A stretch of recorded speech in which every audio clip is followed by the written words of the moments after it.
మరో breaking news. మాజీ మంత్రి తెలుగుదేశం పార్టీ నేత ఆనం రామనారాయణ రెడ్డి వైసీపీ అధినేత జగన్ తో భేటీ అయ్యారు. రాష్ట్ర విభజన తర్వాత సైలెంట్ గా ఉన్న రామనారాయణ రెడ్డి కొంతకాలం క్రితం తెలుగుదేశం పార్టీలో చేరారు. అయితే టీడీపీలో సముచిత స్థానం లభించకపోవడంతో ఆనం అసంతృప్తిలో ఉన్నారు. ఈ నేపథ్యంలో రామనారాయణ రెడ్డి జగన్ తో భేటీ కావడం ప్రాధాన్యత సంతరించుకుంది.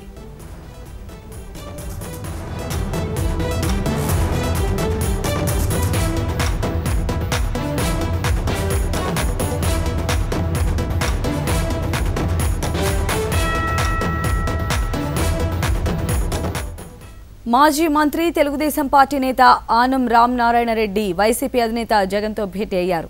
రాష్ట్ర విభజన తర్వాత సైలెంట్ గా ఉన్న రామనారాయణ రెడ్డి కొంతకాలం క్రితం తెలుగుదేశం పార్టీలో చేరారు. అయితే టీడీపీలో సముచిత స్థానం లభించకపోవడంతో ఆనం అసంతృప్తిలో ఉన్నారు. ఈ నేపథ్యంలో రామనారాయణ రెడ్డి జగన్ తో భేటీ కావడం ప్రాధాన్యతను సంతరించుకుంది. మరి ఈ భేటీకి సంబంధించిన లేటెస్ట్ ఇన్ఫర్మేషన్ మా రిపోర్టర్ వినయ్ అందిస్తారు. వినయ్, సంజయ్, టీడీపీ మాజీ మంత్రి ఆనం రామనారాయణ రెడ్డి వైసీపీ అధినేత జగన్మోహన్ రెడ్డితో దాదాపు ఒక గంట సేపు భేటీ అయ్యారు. అయితే ఈ భేటీ అనేది కూడా చాలా రాజకీయంగా చాలా ప్రాధాన్యత సంతరించుకుందని కూడా చెప్పుకోవచ్చు. అయితే రామనారాయణ రెడ్డిని అటు బాలినేని శ్రీనివాస్ రెడ్డి, ఇటు సజ్జల రామకృష్ణారెడ్డి ఇద్దరు కూడా జగన్మోహన్ రెడ్డి దగ్గరికి తీసుకొచ్చారు. ఈ భేటీ అంతా కూడా లోటస్ పాండ్ లో దాదాపు గంట సేపు జరిగింది. అయితే గత కొద్ది కాలంగా ఆనం వైఎస్ఆర్ కాంగ్రెస్ పార్టీలో చేరతారు అన్నప్పుడు కూడా ఇప్పటివరకు కూడా దానిపైన ఆనం అంటూ కూడా స్వస్థత ఇవ్వలేదు. ఈ రోజుతో ఒక స్వస్థత వచ్చిందని కూడా చెప్పుకోవచ్చు. అయితే దాదాపు వెంకటగిరి నియోజకవర్గం నుంచి పోటీ చేయాలని చెప్పి కూడా ఆనం అనుకుంటా ఉన్నారు.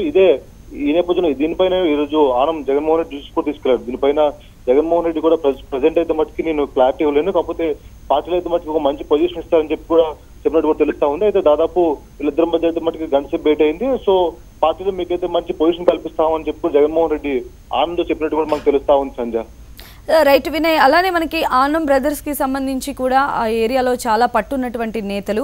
మరి ఈ రోజు ఆనం రామనారాయణ రెడ్డి ఒకవేళ వైసీపీ నేత జగన్ తో కుదిరినటువంటి భేటీ కనుక ఒకవేళ రామనారాయణ రెడ్డి కనుక ఇచ్చినటువంటి కండిషన్స్ ఓకే అన్నట్లయితే టీడీపీకి ఎటువంటి నష్టం జరిగేటువంటి అవకాశం ఉందని మనం భావించవచ్చు. అయితే నిజంగా ఇప్పటికే నెల్లూరు జిల్లాలో వైఎస్ఆర్ కాంగ్రెస్ పార్టీకి చాలా పట్టుంది. ఆనం రాకతో మరింత బలం పెరిగే అవకాశం కూడా కనిపిస్తా ఉంది. ఈ నేపథ్యంలో రైట్ వినయ్.